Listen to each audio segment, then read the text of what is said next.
우리 한 목소리로 같이 봉독하도록 하겠습니다. 로마서 7장 14절에서 25절 간지 봉독합니다. 시작. 우리가 율법은 신령한 줄 알거니와 나는 육신에 속하여 죄 아래 팔렸도다. 내가 행하는 것을 내가 알지 못하노니 곧 내가 원하는 것을 행하지 아니하고 도리어 미워하는 것을 행함이라. 만일 내가 원하지 아니하는 그것을 행하면 내가 이로써 율법이 선한 것을 시인하노니 이제는 그것을 행하는 자가 내가 아니요 내 속에 거하는 죄니라. 내 속 곧 내 육신에 선한 것이 거하지 아니하는 줄 아노니 원함은 내게 있으나 선을 행하는 것은 없노라. 내가 원하는 바 선은 행하지 아니하고 도리어 원하지 아니하는 바 악을 행하는도다. 만일 내가 원하지 아니하는 그것을 하면 이를 행하는 자는 내가 아니요 내 속에 거하는 죄니라. 그러므로 내가 한 법을 깨달았노니 곧 선을 행하기 원하는 나에게 악이 함께 있는 것이로다. 내 속사람으로는 하나님의 법을 즐거워하되 내 지체 속에 다른 법이 내 마음의 법과 싸워 내 지체 속에 있는 죄의 법으로 나를 사로잡는 것을 보는도다. 오라 나는 곤고한 사람이로다. 이 사망의 몸에서 누가 나를 건져내랴. 우리 주 예수 그리스도로 말미암아 하나님께 감사하리로다. 그런즉 내 자신이 마음으로는 하나님의 법을 육신으로는 죄의 법을 섬기노라. 아멘. 잠시 기도하겠습니다. 구원받아 그 사랑과 은혜에 감격하여 온전한 예배로 나가야 될 우리이지만 또 그러지 못하여 넘어지는 우리를 바라봅니다. 주여 우리를 긍휼히 여겨주시고 말씀으로 우리의 생각과 마음과 의지를 붙잡아 주시옵소서.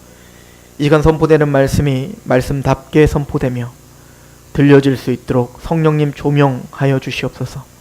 우리의 심령을 붙들어 주옵소서. 전하는 입술을 겸손께 붙잡아 주옵소서. 예수님의 이름으로 감사하며 기도합니다. 아멘.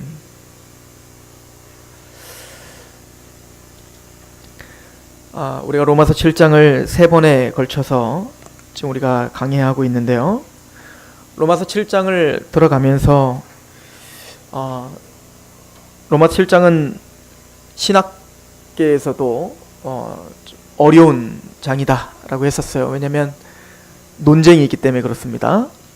그 논쟁의 중심이 바로 오늘 본문인데요. 오라 나는 곤고한 사람이로다.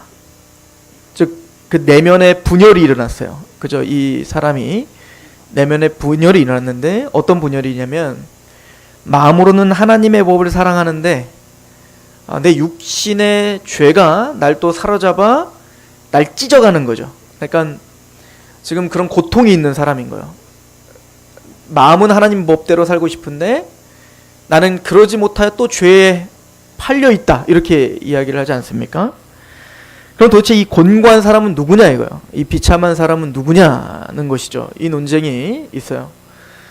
그래서 이제 뭐 크게는 이제 이 곤고한 사람이란 사도 바울을 내가 그러니까 자꾸 나 그러잖아요. 내가라는 말을 굉장히 많이 쓰지 않습니까? 사도 바울 얘기하는 건데 사도 바울이 회심하기 전에 이야기를 하는 거다 라고 이야기하는 부류가 있고, 아니다, 이거는 회심한 중생한 참된 하나님의 백성들의 고백이다 라고 하는 그 부류가 있습니다. 누가 맞냐? 논쟁입니다. 지금 이 논쟁을 얘기하다 보면 그 논쟁하다 끝나겠죠? 근데 크게는 제가 보니까 그 성경을 올곧게 잘 보는 개혁주의 보수적인 분들도 이 본문을 회심하기 전에 사도 바울이다 라고 보는 경향들도 좀 있더라고요. 대표적인 사람은 로이드 존스 목사입니다. 근데 저는 반대입니다. 저는 이 본문은 분명히 회심한 참되게 구원받은 하나님의 백성들의 고백일 수밖에 없다라고 저는 봅니다. 저만 그렇게 보는 게 아니고 존 머레이랄지 또 존 파이퍼 목사님이랄지 조나단 에드워즈랄지 그리고 뭐 바빙크랄지 뭐 이런 수많은 분들이 다 그렇게 보고 계시죠. 왜 그런지는 제가 로마서 전체를 좀 문맥을 잡으면서 이 말씀이 어떤 의미가 있는지를 좀 보게 될 겁니다. 근데 저는 개인적으로 이 로마서 7장에 이 오호라 나는 곤고한 사람이다 라고 말하는 것을 회심 전에 이야기다라고 말하는 분들을 두 부류를 제가 만났는데, 한 부류는 율법 폐기론자입니다. 구원파와 같은, 구원파는 이것을 제가 구원파를 상담할 때 보니까 이 본문을 이해를 못해요.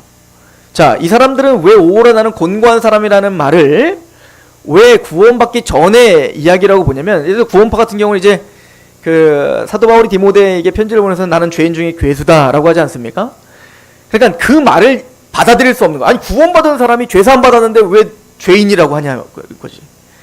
아니, 구원받고 구원의 확증이 있고 믿음이 있는데 무슨 또 죄에 또 뭐 심각하게 뭘 내가 또 죄 가운데 있니? 오르나는 곤고한 사람이니 비참하다느니, 아유, 구원받으면 행복하고 즐겁고 이제는 잘 되고 막 그냥 막 마음이 해피해야지. 아니, 이거는 구원받지 않은 어떤 그 갈등이 있고 이래서 이제 그걸 거부하시는 거죠. 그래서 구원파 상담할 때 이 구절을 해석해 주면 깨지는 거예요. 근데 또 반대극부도 이거를 반대합니다. 예를 들어 율법주의적인 완전주의인 분들도 이것을 회심하기 전 바울이라고 이야기합니다. 그리고 그 사람들은 완전 반대인 사람인데 왜 이거를 또 회심하기 전 바울이라고 말할까요? 아니, 어떻게 구원받은 사람이 죄에 지냐 이거야. 아니, 구원받았으면 이제는 하나님의 말씀대로 율법대로 철저하게 살면 되는데, 아니, 구원을 받은 사람이 어떻게 이렇게 연약하게 사냐 이거죠. 구원받고 복음이 이렇게 능력 없냐 이거예요. 그 복음이 너희를 인도하면 율법을 다 지켜 행할 수 있어야 되는데, 이거는 그러니까 사도 바울이 구원받기 전에 난 이렇게 죄 가운데 넘어지고 또 졌다, 이걸 설명하는 거지. 구원받은 사람은 철두철미하게 복음 가운데 말씀 가운데 그렇게 이렇게 살아야 된단 말이야. 이제 이렇게 이야기하며 이거를 회심하기 전이라고 이야기하는 거예요. 완전히 반대 사람들 아닙니까? 그런데 회심하기 전이라고 말하는 그 내용과 의미가 이렇게 달라요. 근데 무슨 말씀인지는 아시겠죠? 저는 두 극단 다 로마서 전체를 이해하지 못하고 있기 때문에 나타나는 현상이라고 생각을 하고, 또 이거 편지잖아요? 제가 여러분들한테 제가 지금 나는 굉장히 괴롭습니다. 내가 지금 목사지만 목사로서 하나님의 부르심이 있지만 또 죄 가운데 넘어지고 내 모습을 보니까 난 너무 미칠 것 같습니다. 우울증이 걸릴 것 같아요. 나를 위해서 좀 기도해 주십시오. 이렇게 편지를 보냈다고 해봅시다. 그러면은 여러분들이 그걸 보더니 이 나는 구정성 목사가 아닐 거야. 분명히 구정성 목사가 구원받기 전에 이렇게 우울증이 있었다고 하는 걸 거야. 아니, 목사인데 왜 우울증이 있겠어. 이렇게 말한다면 내가 얼마나 기가 찰 노릇이에요. 그냥 성경에 내가 하면 바울이고 그냥 내가 공부한 사람이면 공부한 사람인 거지. 그렇게 해석하시면 됩니다. 그게 합당합니다. 왜 그러면 이 말씀에 정말 구원받은 정말로 중생한 하나님의 사람인데, 그런 사도 바울조차 나는 곤고한 사람, 이 곤고하다는 말은 비참하다는 얘기거든요. 왜 나는 이렇게 비참할 수밖에 없는지를 고백할 수밖에 없는지 우리 오늘 말씀을 통해서 상고하고자 합니다. 로마서 핵심 주제는 바로 하나님의 의입니다. 그죠? 하나님의 의, 우리가 하나님의 의를 생각할 때 두 가지를 생각하셔야 되는데요. 첫 번째는 그 하나님의 의는 거룩하고 위엄 있고 영광스럽습니다. 우리가 감히 따라갈 수 없고 우리가 감히 만들어낼 수 있는 것이 아닌 것이 하나님의 의예요. 우리의 도덕적인 관념, 우리의 윤리적인 어떤 행태, 이런 것들로 만들 수 있는 게 아니라고요. 하나님은 거룩합니다. 그래서 이따가 제가 오후 예배 때, 이 2부예요. 오후 예배랑 오늘 말씀이랑 계속 연결될 겁니다. 하나님을, 그 모세가 하나님의 얼굴을 보고 싶습니다 라고 할 때 하나님은 그 얼굴을 보여줄 수가 없습니다. 왜죠? 하나님이 모세에게 뭐라고 말하냐면 죄인들은 나를 보면 죽는다요. 그러니까 그 하나님의 얼굴조차 못한다. 우리는 하나님이 창조하신 태양을 우리 눈을 똑똑히 보고 바라볼 수도 없다고요. 게다가 우리 태양이 얼마나 멀리 있습니까? 그렇게 멀리 있는 태양조차 우리는 두 눈을 뜨고 바라볼 수가 없는데, 하물며 그 태양을 창조하신 그 하나님의 그 거룩함과 위엄과 그 하나님의 의라는 건 우리가 측량할 수 있는 것이 아니라고요. 이것이 우리의 신앙의 근간이 되어야 되는 겁니다. 하나님은 우리와 전혀 다르신 분이다. 초월하시는 분이다. 하나님의 의라고 하는 건 단순히 우리가 만들어낸 고상, 우리가 만들어내고 열심으로 만들어낼 수 있는 게 아니야. 이게 사도 바울이 하는 얘기인 거예요. 그래서 하나님의 의를 어디에만 나타날 수 있냐면 복음에는 하나님의 의가 나타난다는 거예요. 그러니까 우리가 하나님의 의를 받아 의롭다움을 받을 수 있는 방법은 복음밖에 없다는 거 아닙니까? 복음에는 하나님의 의가 나타나서 믿음으로 믿음에 이르게 한다는 겁니다.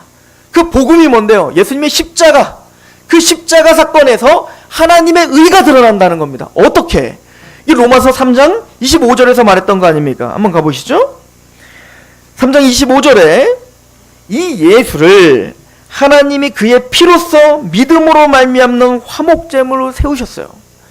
즉 예수님이 우리의 믿음으로 말미암는 화목제물, 이 화목제물의 말이 직역하면 속죄소라는 말이죠. 속죄소가 뭡니까 여러분들?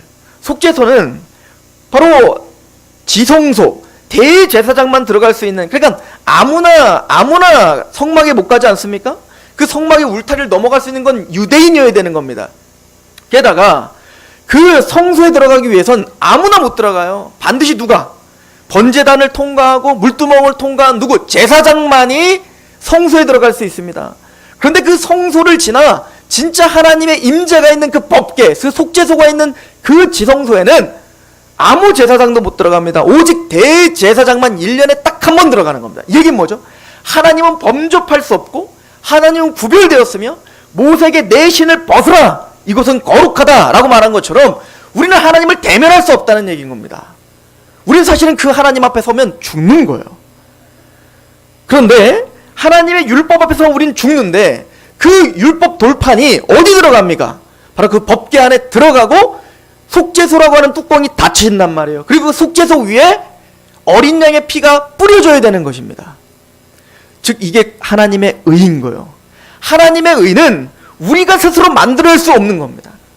그 누가 감히 정결한 짐승을, 또 누가 감히 정결한 제사장이 되어 하나님께 나갈 수 있겠냐고요. 여러분들, 구약의 대제사장이, 또 구약의 양과 소가 정말로 우리의 죄를 정결케 할 수 있습니까? 아니라는 거잖아요. 히브리서는 그냥 그건 하나의 모형이라는 거잖아요. 그것을 통해서 진짜 우리에게 올 정결한 제사장이 있고 우리에게 올 정결한 피가 있다, 이거 아닙니까? 우리의 대제사장 하나밖에 없는 대제사장 예수님만이 우리의 죄를 담당하시고 우리를 화목케 하시는 대제사장이시며, 예수님만이 정결한 우리의 죄를 속죄할 수 있는, 양심을 깨끗하게 하는 오직 유일한 화목제물 되시며, 그분만이 우리의 속죄소가 되시는 거예요. 즉 내가 죽어야 됩니다. 원래는 그 율법 앞에, 말씀 앞에 우리는 다 죽어야죠. 하나님의 의라고 하는 묵직한 그 거룩 앞에 우리는 다 죽는 겁니다. 그런데 우리를 죽이지 않고 대신 양이 죽는 것처럼 예수님이 화목제물로 죽이시고, 그리고 그 화목제물 되시는 예수님의 피가 속죄소에 뿌려진 거예요. 그리고 그게 바로 예수인 겁니다. 그게 복음이죠. 그리고 거기서 하나님의 의가 완성됐다는 겁니다. 그래서 하나님의 의가 드러났어요. 우리는 실패할 수밖에 없는 그 하나님의 의를, 온전히 하나님의 율법을 다 완성할 수 있는 건 누구밖에 없다는 겁니까? 예수님밖에 없다는 겁니다. 그래서 예수님의 십자가에서 다 이루었다. 뭘요? 하나님의 의를, 하나님의 뜻을 다 이루었다는 것입니다.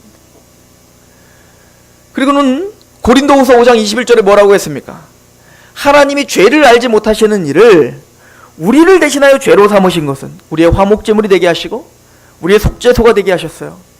우리의 죄를 삼으신 것은 우리로 하여금 하나님의 의가 되게 하려 하심이라.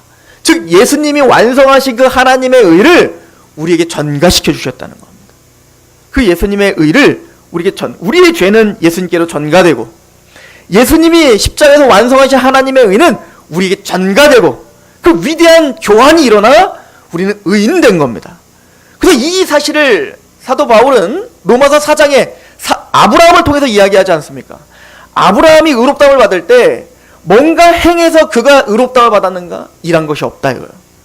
경건하지도 않고 일한 것도 없는 그 아브라함이 우리를 의롭다 하신 그 하나님을 믿을 때 그 믿음을 의로 여기신다 이거예요. 이게 이신칭입니다. 이거 외에는 하나님의 의를 받을 수 있는 자가 없단 말입니다.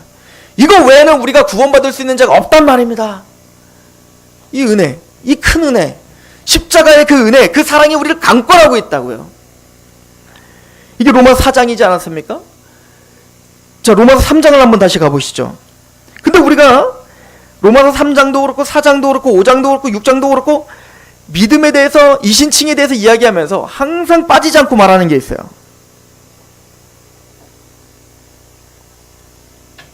25절부터 보시면, 이 예수를 하나님이 그의 피로써 믿음으로 말미암아 화목제물로 세우셔서 이는 하나님께서 길이 참으시는 중에 전에 지은 죄를 간구하심으로 자기의 의로우심을 나타내려 하심이니 곧 이때 자기의 의로우심을 나타내사 자기도 의로우시며 또한 예수 믿는 자를 의롭다 하려 하심이라. 이 신칭이죠. 믿음으로 의롭다함을 받죠. 자, 그러면 27절, 그런즉 자랑할 데가 어디 있느냐? 있을 수가 없느니라. 무슨 법으로냐? 행위로냐? 아니라 오직 믿음의 법이다. 믿음으로만 의롭다함을 받았다. 그러므로 사람이 의롭다 하심을 얻은 것은 율법의 행위에 있지 않고 믿음으로 되는 줄을 우리가 인정하노라. 하나님은 다만 유대인의 하나님이시냐? 또한 이방인의 하나님은 아니시냐?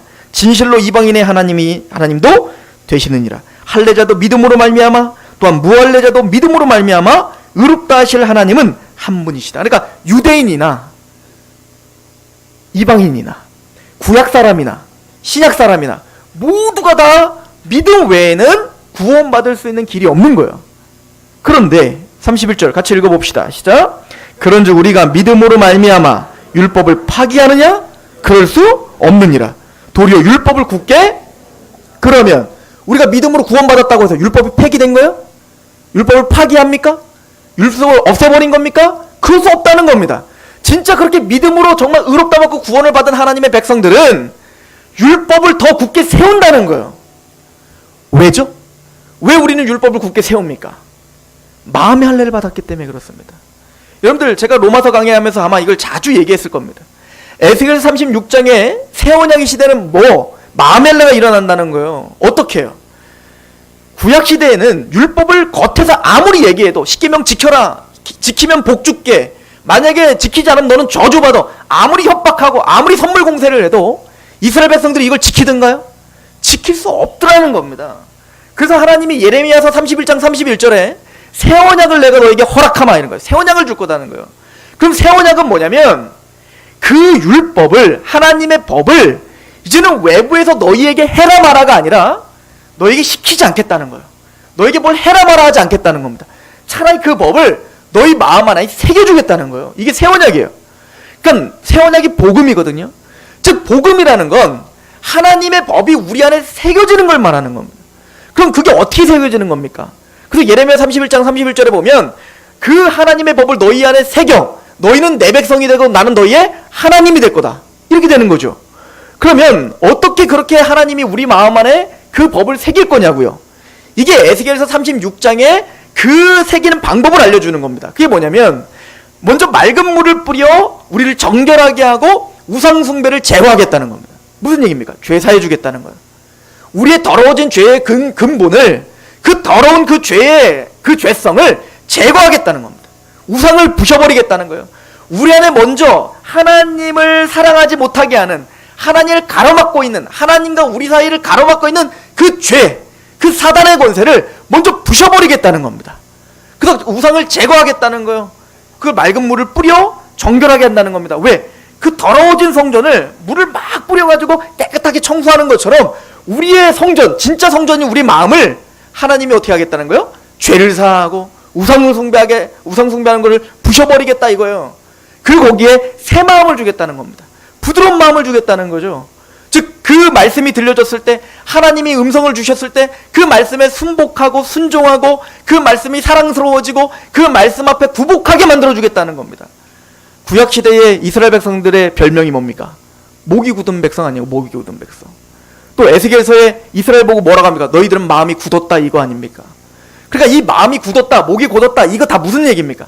하나님이 말씀을 아무리 해도 감동이 없는 겁니다. 감격이 없는 겁니다.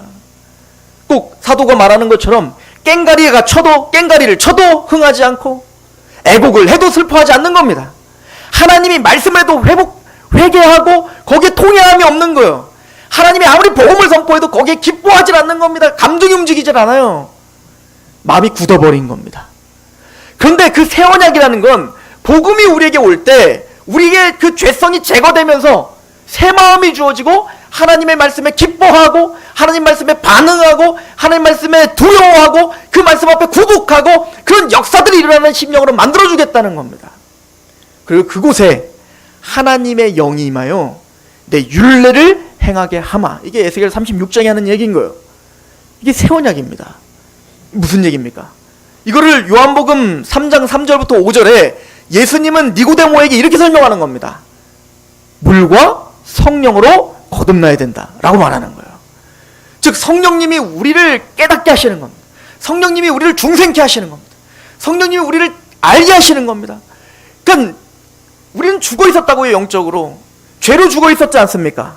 사단으로 우린 죽어 있었지 않습니까? 허물과 죄로 죽었던 우리를 근데 하나님은 살리셨도다. 에베소서 2장 1절 말씀 아니에요? 즉 그런 죽어있던 우리의 심령을 성령님이 전기 충격을 하는 것처럼 성령님이 우리를 자극하셔서 우리를 살려주신다고요. 그럼 살아나면 감정이 살아나고 의지가 살아나고 우리 모든 인격이 살아날 거 아니겠습니까? 죽어있던 감각이 다시 살아나는 거 아니겠어요? 그러면 그 성령님이 우리를 살려주시면 하나님을 보게 되는 겁니다. 십자가를 보게 되는 겁니다. 십자가의 사랑이 얼마나 크고 높고 영광스러운지를 알게 된다고요. 이게 회심이에요. 이게 중생이라고요. 이제는 우리가 새로 태어나 우리가 다시 살아나 하나님의 십자가를 봅니다. 그 복음의 영광스러움을 보죠. 내가 얼마나 죄인인 걸 알죠. 거기에 굴복함이 있습니다. 죄에 대한 통회함이 있습니다. 그러나 그 모든 과거와 현재의 모든 죄를 사하시는 그 크신 하나님의 사랑을 알게 됩니다. 그 사랑이 얼마나 큰지. 집 나간 탕자가 이제는 먹을 것이 없어 이제는 돼지 쥐염 열매를 먹으면서 비참한 지경에 가니 그때서야 생각이라는 걸 합니다. 우리 아버지는 부자이시라. 내가 혹시 아버지께 가면 아버지가 나에게 종으로라도 써주지 않을까? 그래서 먹을 거라도 주지 않을까? 아버지 사랑이 100이라면 얘는 몇이나 이해한 걸까요? 저는 1도 이해하지 못했다고 생각해요. 그런데 그 1도 이해하지 못한 그러나 생각이라는 걸 통해서 아버지의 사랑이 있지, 아버지는 부자이시지, 그걸 깨달아 조금 그것 때문에 이제 돌아갈 힘이 생겨서 아버지께 가보니까 아직도 상고가 멀어요. 거리가 멀어요. 누군지 알아보지 못하는 상황입니다. 근데 그 아버지는 달려가 아들을 껴안고 아들을 인장반지를 끼우고 신발을 신기고 옷을 입힙니다. 아들 신분을 회복하는 거예요. 조금 아버지가 나를 가면 종으로 써주지 않을까? 그런 마음으로 갔더니 막상 갔더니 아버지의 형용할 수 없는 그 사랑을 받은 거예요. 그 감격과 감사가 있다고요. 그러면 이 감사와 감격이 있는 하나님의 백성이 율법을 폐하겠느냐? 그럴 수 없느니라요. 왜죠? 우리 마음에는 이제는 하나님의 법이 우리 안에 새겨졌습니다. 그 법이 뭔데요? 십자가의 사랑인 거예요. 그 십자가의 사랑이 우리를 강권한다고요. 그 십자가의 사랑이 우리를 감동시킨다고요. 그 십자가의 사랑이 우리를 찬양하게 하고 그 십자가의 사랑이 오늘 예배하게 하고 그 십자가의 사랑이 오늘 그 사람에서 울며 기도하게 한다고요. 그 사랑이 하나님을 우선순위로 두게 하지 않겠습니까? 그 십자가의 사랑이 예배를 우선순위로 두게 하지 않겠습니까? 그 십자가의 사랑이 하나님의 이름을 망령되이 일컫게 하겠습니까? 그 십자가의 사랑이 하나님이 말씀하신 거 왜 내 마음대로 하나님을 형상을 만들겠습니까?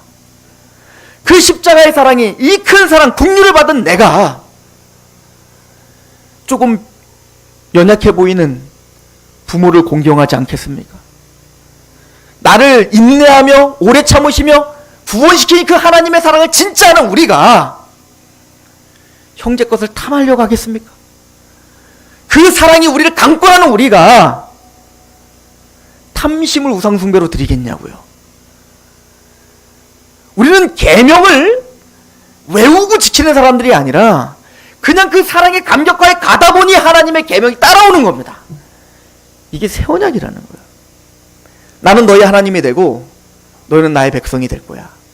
하나님은 우리를 하나님 백성으로 만드시는데 강압적이고 폭력을 가해 굴복시키는 하나님이 아니라 사랑의 무장해제를 시키는 하나님이신 거예요.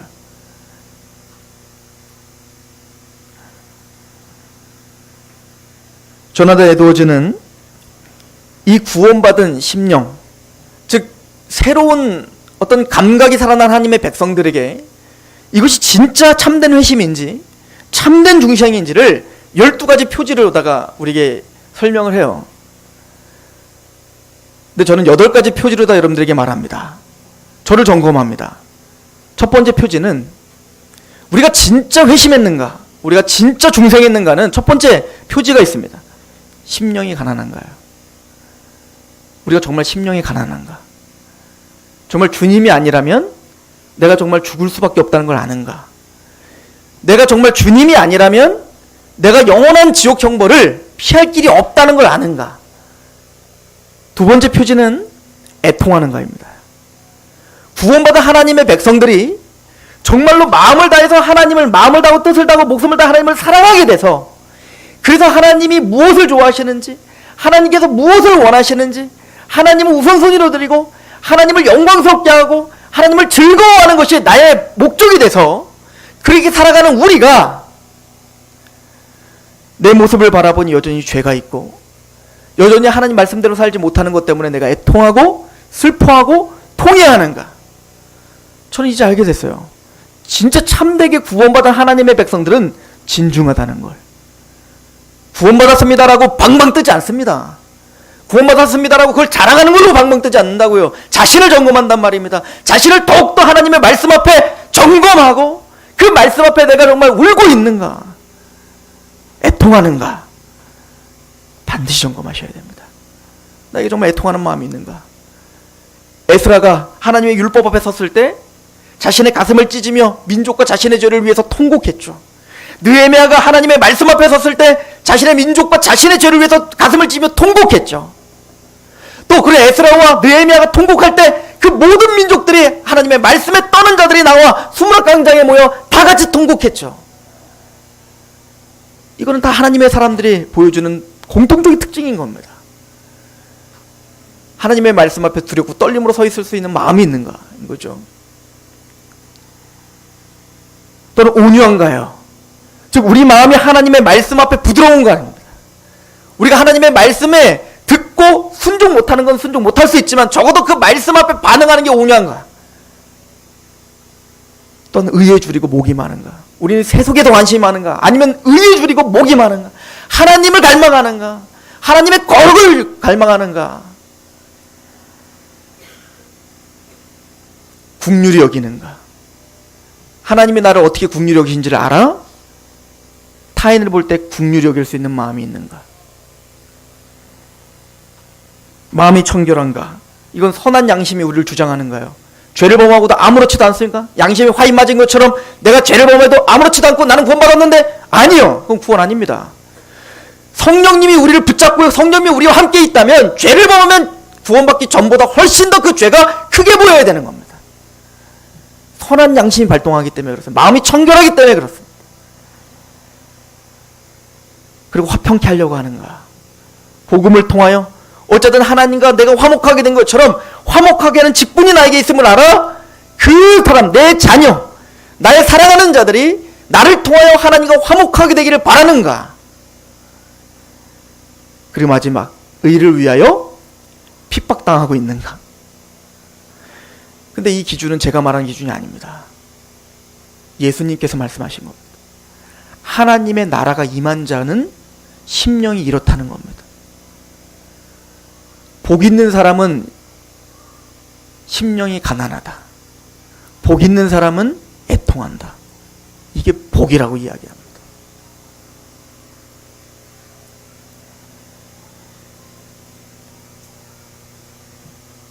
이런 하나님 말씀 앞에 직면하지 못하면 로마서 7장은 우리에게 너무나 무의미한 책이 됩니다.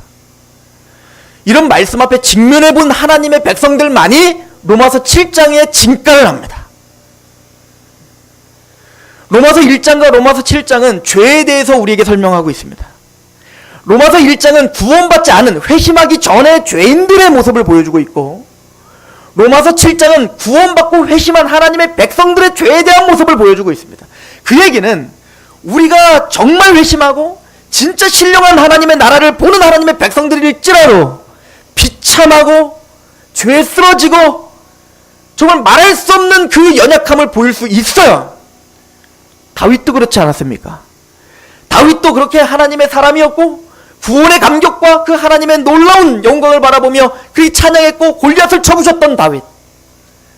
사울이 자기를 죽이려고 하지만 그에게 하나님이 기름 부음 받은 자 그 권위를 인정함으로 그에게 대적하지 않았던, 대로 그를 위해서 울었던 다윗. 그런 다윗도 그 인생의 정점에서 밧세바와 간음을 저질러 버렸고 살인을 저질러 버렸어요. 비참하죠. 믿지 않는 사람들은 그렇게 안 하잖아요.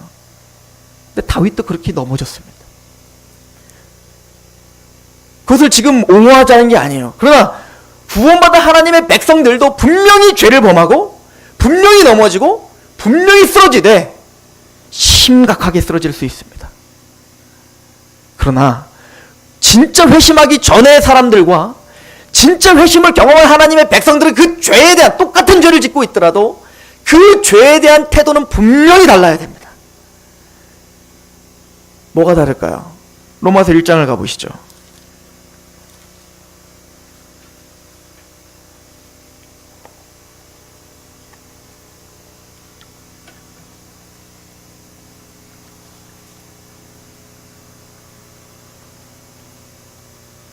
로마서 1장 24절에 보십시오. 지금 로마서 1장 전체는 죄에 대한 이야기를 하고 있죠. 그러므로 하나님께서 그들의 마음의 정욕대로 더러움에 내버려 두사 그들의 몸을 서로 욕되게 하게 하셨으니 이는 그들이 하나님의 진리를 거짓 것으로 바꾸어 피조물을 조물주보다 더 경배하고 섬김이라 주는 곧 영원히 찬송하시리로다. 아멘. 이 때문에 하나님께서 그들을 부끄러운 욕심에 내버려 두셨으니 곧 그들의 여자들도 순리대로 쓸 것을 받고 영리들, 하나님의 말씀이 이제 그들의 가치 판단의 기준이 아니에요. 이제는 자신들이 원하는 대로 사는 겁니다. 이 약한 자들은. 그와 같이 남자들 순리대로 여자 쓰기를 버리고 서로 향하여 음욕을 부릴 때 동성연애를 말하는 겁니다. 이건 분명한 구절입니다. 즉 하나님의 진리를 거짓 것으로 바꾸어 문화라는 이름으로 그렇게 하나님의 말씀을 값어치게 여겨버리는 거죠. 자, 이런 모든 악의 근원은 뭐냐? 근거는 뭐냐면 28절입니다. 같이 한번 읽어봅시다. 시작. 또한 그들이 마음에 하나님 두기를 싫어하며 하나님께서 그들을 그 상실한 마음대로 내버려 두사 합당치 못한 일을, 이게 정답입니다. 회심하기 전에 우리는 모두 하나님을 마음에 두기 싫어했습니다. 하나님을 떠나 살고 싶었습니다. 우리는 내가 좋았습니다. 내가 잘 먹어야 되고 내가 편해야 되고 내가 행복해야 되고 나 자기 사랑이라고요. 이 자기 사랑은 죄됨의 근거입니다. 이거를 에베소 4장은 뭐라고 했죠? 총명이 어두워지고 무지해짐으로 마음이 굳어졌다는 거예요. 그래서 하나님에 대한 사랑이 없죠. 하나님을 모르죠. 그리고 어떻게 되죠? 생명에서 떠나서요. 이제는 욕심을 스스로 방탕에 방임하여 자기 욕심대로 행해요. 이제는 자기 욕심대로 행한다는 건 뭐죠? 나 좋을 대로 사는 겁니다. 내가 행복하면 그만인 거예요. 내 자녀만 잘 되면 되는 겁니다. 이것이 모든 판단 기준의 핵심이에요. 왜? 하나님 두기를 싫어해요. 하나님의 말씀이 어떻든 내 마음과 내 감정에 어긋나는 그건 하나님 말씀 아닌 거예요. 진리 아닌 거예요. 내 마음에 맞는 게 진리인 거예요. 이게 죄됨의 특징이라고요. 그러니 내가 죄를 범하면 그게 뭔 상관입니까? 마음에 걸리낌이 없죠. 죄를 범해도 그것이 전혀 나를 힘들게 하지 않죠. 이게 회심하기 전에 사람들의 태도요. 마음에 대한 강팍함입니다. 하나님의 말씀에 대한 경외함이 없죠. 그러나 구원받아 이렇게 이신칭의를 받고 의롭다고 하던 하나님의 백성들은, 사도 바울은 이렇게 고백합니다. 로마 7장을 가보시죠. 이제 비교해 보세요. 14절 보세요. 우리가 율법은 신령한 줄을 알거니와 나는 육신에 속하여 죄 아래 팔렸도다. 이게 무슨 말일까? 내가 행하는 것을 내가 알지 못하노니 곧 내가 원하는 것을 행하지 아니하고 도리어 미워하는 것을 행함이라. 만일 내가 원하지 아니하는 그것을 행하면 내가 이로써 율법에 선한 것을, 무슨 얘기입니까? 이제는 이 사도 바울은 예수님의 십자가의 은혜에 구원을 받아 어쩌든 말씀 가운데 살고 하나님 말씀대로 살고 싶은 마음이 있다고요. 왜? 그 사랑이 우리 안에 심겨졌으니까. 그래서 하나님의 율법대로 살고 싶고 하나님 뜻대로 살고 싶은 몸부림을 치면 그 성화죠. 거룩하지 않은 그 삶도 내가 뭔가 하려고 하다 보니까 자꾸 실패하는 겁니다. 내 죄가 나를 또 사로잡아서 하나님의 율법에서 멀어지게 하는 걸 보는 겁니다. 그때서야 사도 바울은 깨닫는 거야. 그렇구나. 하나님의 율법은 신령하구나. 하나님의 율법은 거룩하구나. 하나님의 율법은 우리가 감히 측량할 수 없는 그 거룩한 기준이구나. 이거를 깨닫게 되는 겁니다. 너무 높구나. 하나님의 율법은 거룩하고 영광스럽고 신령한 것에 있구나. 구원받고 하나님의 말씀대로 살려고 하다 보니 십계명 그것조차 우리가 제대로 지키지 못하는 우리를 발견하는 겁니다. 그래서 그 십계명이라고 하는 그 계명이 얼마나 놀라운 계명인지, 단순히 살인하지 마가 아니라 형제를 보고 미워하는 것도 살인죄예요. 우리가 그 기준을 어떻게 지키냐고요. 하나님 앞에 이런 하염없는 죄인이군요. 구원받은 난데 내 마음으로는 하나님의 법을 사랑하는데, 그래서 그 마음대로 내가 율법을 지켜 그렇게 살려고 하는데도 그 율법에 다다를 수 없는 나를 바라보면서 율법이 얼마나 거룩한 것인지, 율법이 얼마나 영광스러운 것인지를 발견한다고요. 그리고 말하죠.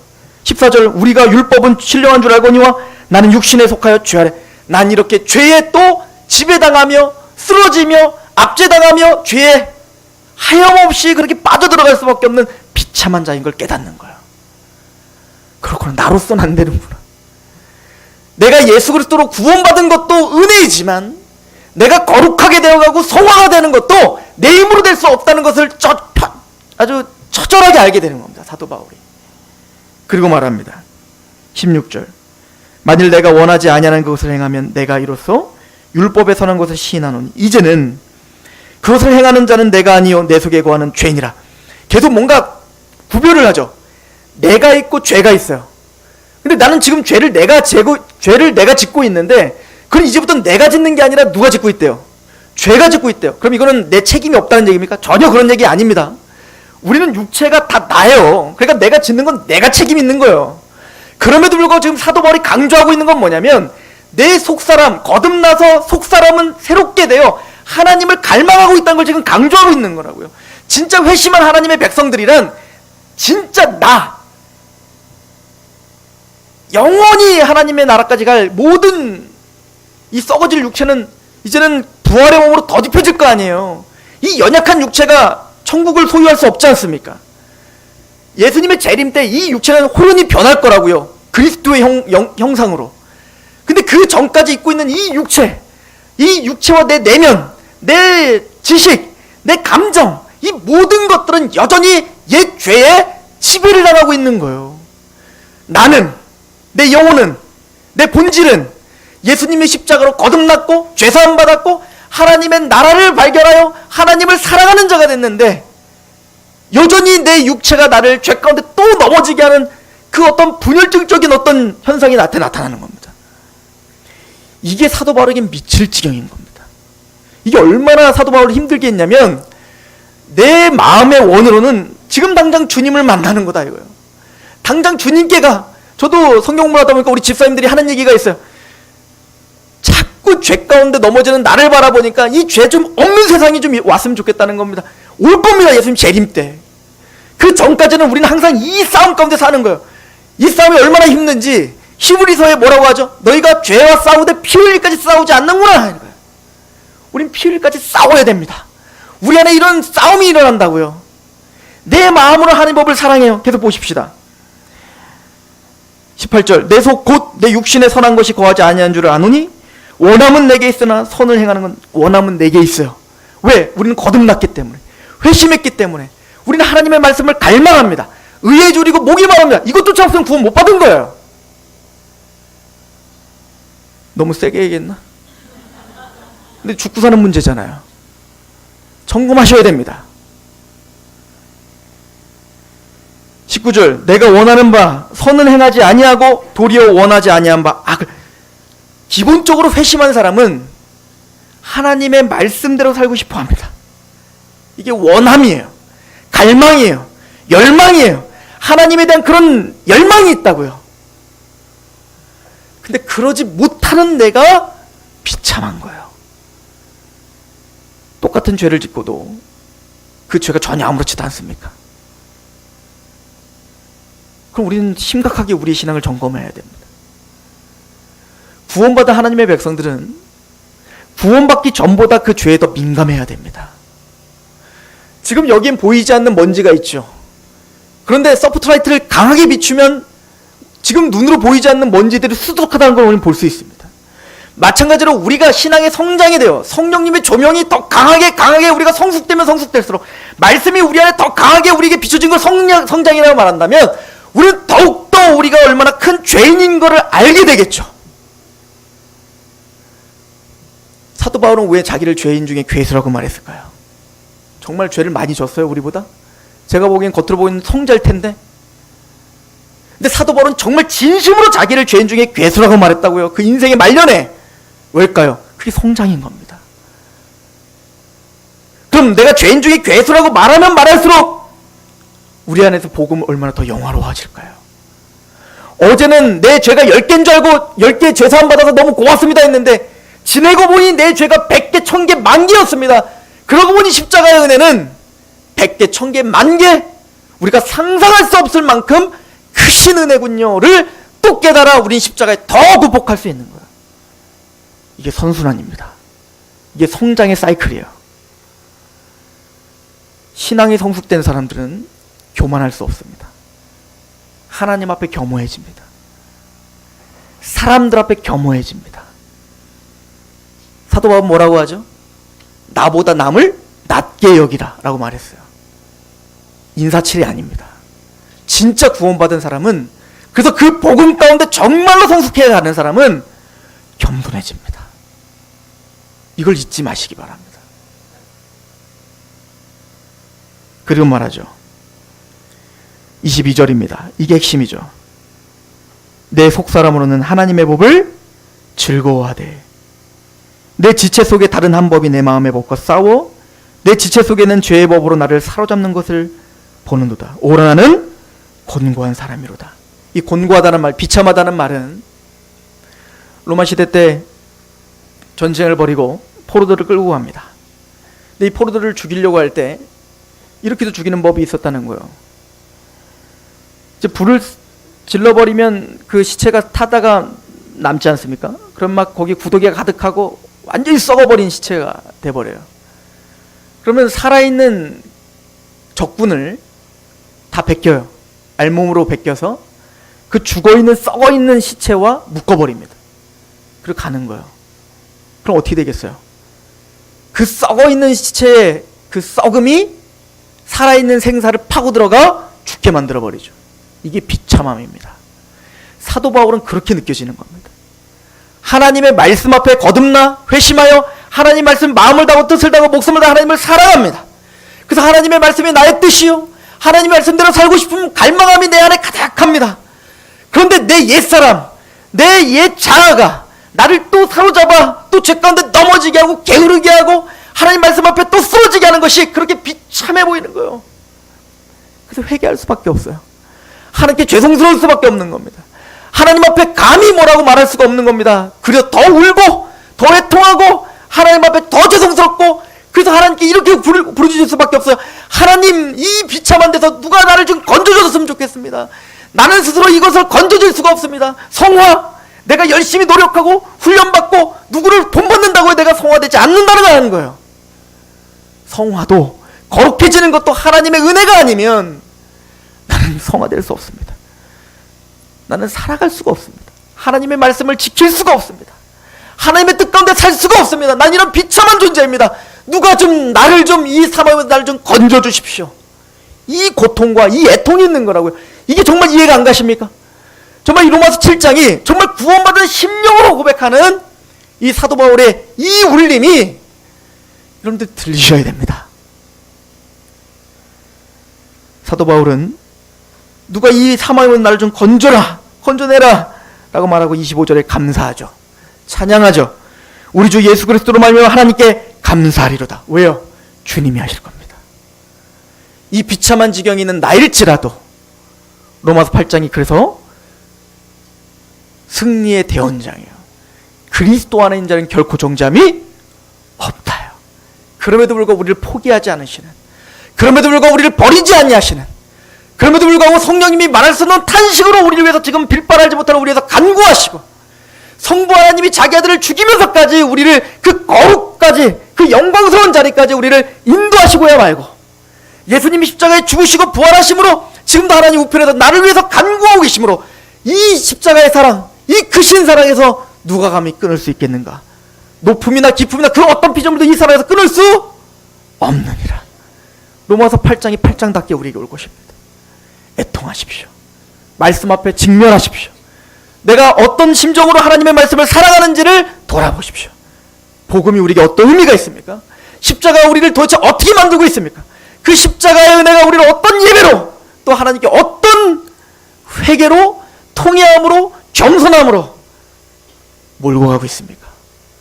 저도 점검하고 여러분도 점검하고 우리 교회가 더욱더 겸허해지는 저런 되기를 축원합니다. 기도하겠습니다.